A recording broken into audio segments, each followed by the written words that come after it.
fait partie de la croissance de la croissance de la sémence. Elle fait partie. Gloire à Dieu. Merci Seigneur. Écoutez, je vais d'abord lire la Bible. Il dit encore, il est né du royaume de Dieu, comme quand un homme jette de la sémence en terre, qu'il dorme ou qu'il veille nuit et jour, la sémence germe et croît sans qu'il sache comment. Voilà la chose. Le problème, c'est que la sémence trouve la terre. C'est ça ce soir. Que la sémence trouve, que la parole que je parle, trouve quelqu'un qui peut la croire. Mais dès que tu la crois, la manifestation, tu ne comprendras pas. Alléluia. Donc, mon problème c'est de croire que la sémence trouve seulement une place. Mais la manière dont elle va croître, les jours, la nuit, comment, tu ne sais pas. C'est sous contrôle de Dieu lui-même. Écoutez ce qu'il va dire. Il dit, la terre produit d'elle-même d'abord l'herbe, puis, ça c'est Jésus qui explique la prédication que je vais, toute cette série que je vais parler, Jésus l'explique ici à une phrase. Écoutez ce qu'il explique. Comment la sémence va croître. Parce que si la sémence tombe sur une mauvaise terre, comme vous savez dans la parabole qui suit, la parabole avant que celle-ci, si la sémence tombe sur une mauvaise terre, elle ne va rien faire. Si elle tombe sur un cœur de pierre, c'est pourquoi nous avons été promis que nos cœurs seront changés. Nous aurons des cœurs de chair. Merci Seigneur. Cette prophétie devrait s'accomplir en ces temps de la fin. Un cœur qui croit, comme je venais de chanter ici. C'est un riche trésor. Un cœur qui obéit à ce que Dieu a dit en ces temps de la fin. C'est ça la richesse. Alléluia. On va laisser ça à côté. Et puis Dieu honore les gens comme ça. Les gens qui ont la foi. Quand tu crois, Dieu t'honore. Quand tu ne crois pas, Dieu ne peut rien faire. C'est comme la parole de Dieu nous dit ici, que sans la foi, on ne peut pas plaire à Dieu. Dans Hébreu, je pense. On ne peut pas plaire à Dieu sans la foi. C'est dans votre intérêt, dans mon intérêt de croire. Vous verrez même que le petit doute de Sarah a tout bougé. Oh, merci Seigneur. Écoutez, Jésus va expliquer comment la sémence croît. Parce que la sémence ne croît pas. Si elle ne trouve pas la terre, la première chose, retenez, la sémence doit trouver la terre. Un croyant doit trouver un cœur pur. Un cœur qui est prêt. C'est la première chose. Maintenant, écoutez comment elle va croître. Jésus dit maintenant, la terre produit d'elle-même d'abord l'herbe, puis l'épi, puis les grains, tout formé dans l'épi. Et dès que les fruits émirent, on y met la faucille, car la moisson est là. Merci Seigneur. Ça, retenez, c'est ça toute la prédication. Vous voyez que la semence qui est semée doit produire jusqu'à ce qu'on la moissonne. Parce que si tu te limites au niveau où on ne peut pas te moissonner, tu n'as rien fait. Tu as passé ton temps en vain. C'est-à-dire que c'est de notre intérêt de tenir jusqu'au bout, jusqu'à ce qu'on produise un fruit. Alléluia. Maintenant, écoutez, je vais un peu avancer. Comme je disais, cette promesse était une grande promesse que Dieu avait promis à Abraham. Et je voulais encore vous dire ce soir que la promesse que Dieu avait faite à Abraham, ce n'était pas vraiment Isaac. Oh, merci Seigneur. C'était la semence royale d'Abraham. C'était une promesse spirituelle. Donc, le vrai fils qui devrait venir d'Abraham, c'était Christ, le Seigneur Jésus-Christ. Alléluia. On va voir ça peut-être dans quelques petites secondes. Comme j'avais dit, je ne peux pas tout dire aujourd'hui. Alors, je vais commencer un peu peut-être à lire, je vais dire ce que le prophète dit, mais je vais un peu dire quelque chose en continuant. Alors, quand Dieu fait la promesse vient, Sarah la doute, Sarah propose à Abraham de prendre l'esclave. C'est pourquoi Paul a dit que les fils de l'esclave, ils persécuteront les enfants de la femme libre. La femme libre, c'est la femme mariée légalement. L'esclave, c'est la concubine que Sarah avait proposée à Abraham. Et Abraham est parti prendre Agar. Là, on a quitté déjà Sarah. Vous comprenez déjà comment elle dépend de la sémence. La sémence qui devrait venir de Sarah, maintenant Sarah la propose à Agar. Là, on est en train d'évoluer déjà. Agar qui est une esclave une femme non mariée, une concubine. Et Dieu, quand Dieu dit que la promesse viendra de telle part, Dieu est très précis dans la promesse. Dieu n'avait pas dit que c'est Agar qui donnera le fils. Dieu avait dit, Abraham avec ta femme Sarah, vous donnerez naissance. Ah, j'aime beaucoup ça. Vous voyez que même les petits détails, ce sont très importants. C'est-à-dire que manquer les détails dans la parole de Dieu, ça nous crée des problèmes. Et Abraham, bien sûr, a pris Agar, ils ont donné naissance à une fausse semence. C'est pourquoi la fausse semence, la Bible dit que la fausse semence a comme persécutera la bonne semence. Et la fausse semence n'héritera jamais avec les grains, parce que ce n'est pas ça les grains qui a été promis. Est-ce qu'on peut dire amen là, on est là? C'est comme un petit enseignement, mais très, on n'y passe pas vraiment en profondeur. On passe pour qu'on comprenne, parce que c'est très important. Si on ne comprend pas les débuts, on ne va pas comprendre la fin. Alors, je voulais vous montrer déjà que la promesse a quitté Sarah. Elle est avec Agar. Maintenant, Agar, comme elle n'était pas dans la vision de Dieu, comme elle n'était pas dans la promesse, elle a donné une fausse semence. Merci Seigneur. Elle a donné un sauvage. On en parlera peut-être au cours de la petite série qui va suivre.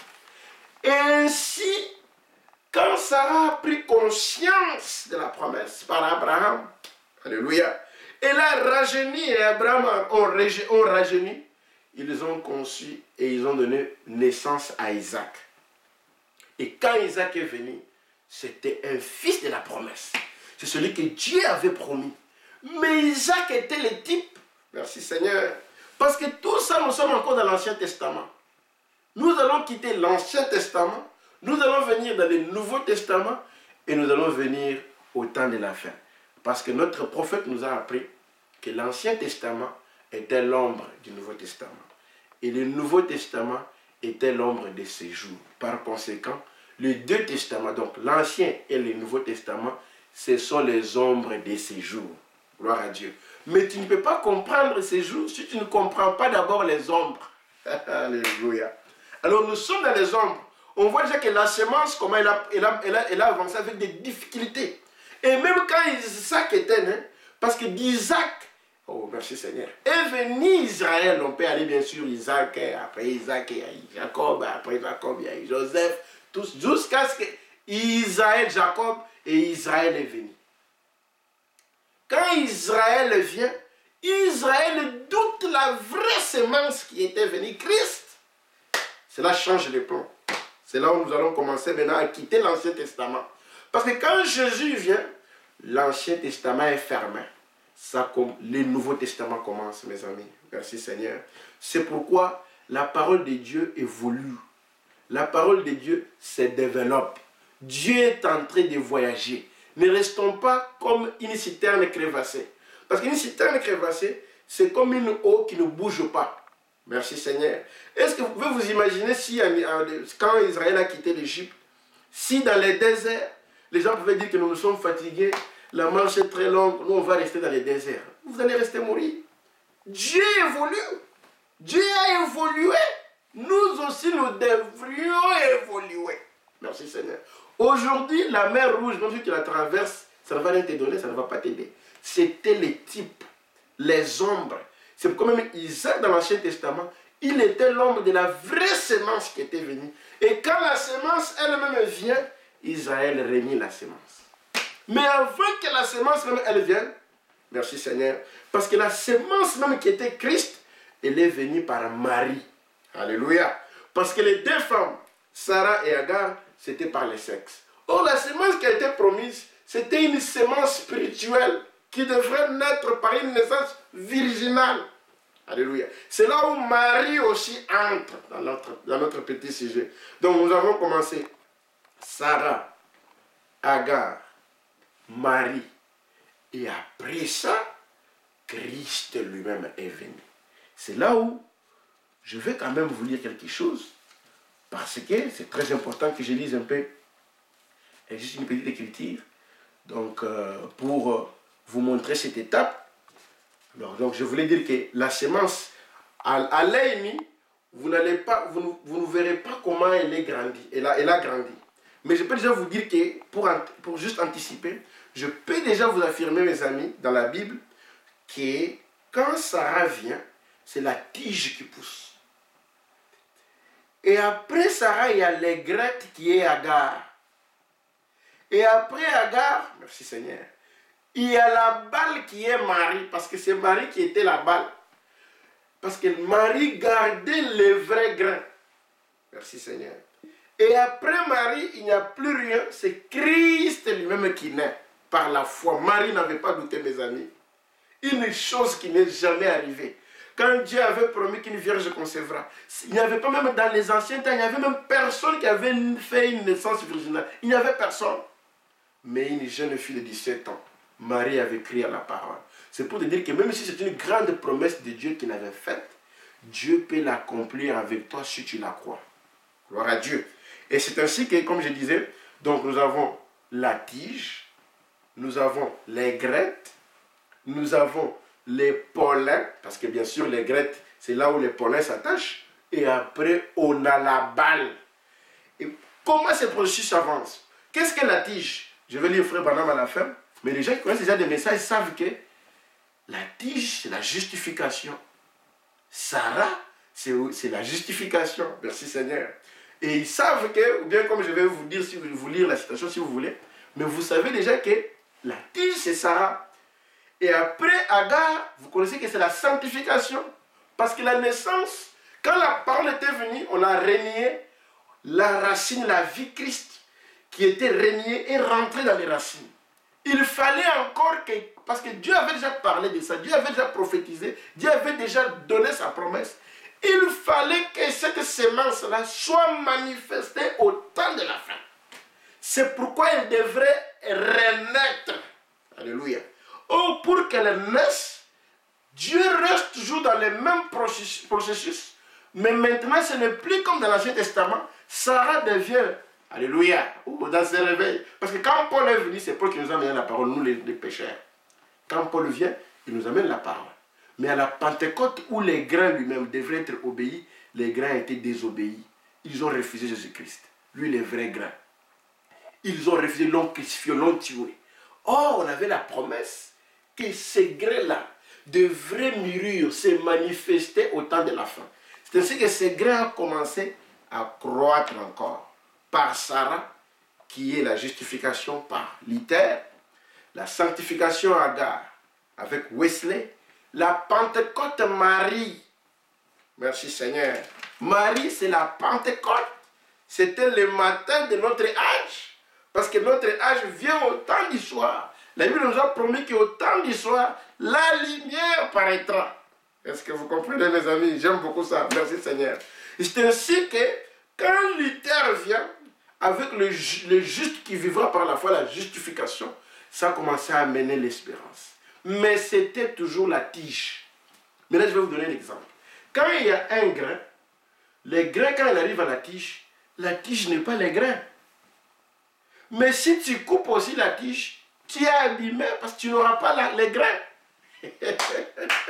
Donc la tige est importante dans la croissance d'une plante. Alléluia. La même chose pour les graines. Si tu coupes les graines, si tu coupes les pollens, si tu coupes les fleurs, tu n'auras pas de semences. Wesley était très important. Luther très important. La Pentecôte plus importante. Maintenant, quand nous arrivons au temps de la fin, c'est-à-dire qu'après Marie, après la Pentecôte, nous avons la sémence elle-même. Quelle est cette sémence qui devrait venir? Parce que la sémence, la promesse, comme je vous ai dit, la promesse était Christ lui-même. En ce temps de la fin, si Christ ne vient pas, donc la sémence n'est pas là. Merci Seigneur. Parce que c'est lui, Christ, qui est la sémence. C'est pourquoi Frère Branham, alléluia, tout son ministère, il a travaillé pour cette sémence. Parce que cette sémence, c'est la sémence qui devrait venir, qui a été promise par Dieu. Et quand cette sémence parole vient, quand elle vient, qu'est-ce qu'elle produit? Elle produit l'épouse sémence. Alléluia. Alors, je pense que je vais lire une citation pour faire une virgule pour aujourd'hui. Et puis on va continuer autre chose d'autres choses après. Voilà ce que le saint prophète dit dans la prédication. La sémence n'hérite pas avec la balle. Il dit ceci.